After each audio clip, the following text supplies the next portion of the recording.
এইভাবে যদি টাকি মাছের ভর্তা বানান সবাই একদম চেটেপুটে খাবে। এই মাছগুলো আব্বু নদী থেকে ধরেছিল, তো আমি ভেবেছিলাম যে এই টাকি মাছগুলো দিয়ে ভর্তা বানাবো একদিন। তো আম্মু মাছগুলো ভাজি করে দিতেছিল। তো এখানে আমি ধনেপাতা তারপর পেঁয়াজ কুচি করে নিয়েছিলাম, আর একটু পেঁয়াজ ভেজে নিয়েছিলাম, আর মরিচও টেলে নিয়েছিলাম। আর এখানে আমি মাছগুলো কাটা বাছবো, সেই কারণে কাটা আমি এখানে ছাড়াচ্ছিলাম। তো আমি সবগুলো মাছ এক এক করে বেছে নিতেছিলাম আর কি, কারণ মাছে অনেক সময় কাটা থাকে যেগুলো আসলে কাটা থাকা রিস্ক, সেই কারণে আমি সবগুলো কাটা ভালোভাবে বেছে নিয়েছিলাম। তো এখানে আমি মরিচ ভালোভাবে ডলে নিব।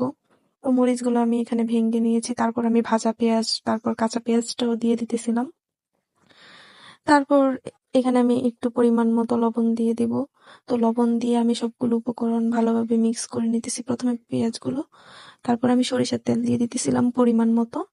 তো সরিষার তেল দিয়েও আমি আরেকটু ভালোভাবে মিশিয়ে নিব, তারপর সবগুলো উপকরণ একসাথে মিশিয়ে নিব আমি। তো ভালোভাবে এগুলো মিশিয়ে নিতে হবে। তো আমি ভালোভাবে মিশিয়ে নিতেছিলাম এখানে। তারপর আমি একটু পরে ধনেপাতা এড করব। তারপর ধনেপাতা এড করে আবার ভালোভাবে একটু মিশিয়ে নিব। তো আমার ভর্তাটা রেডি হয়ে গেছে। তো আমি প্লেটে বেড়ে নিতেছিলাম। এটা খেতে এত মজা হয়েছিল আসলে বলার বাইরে।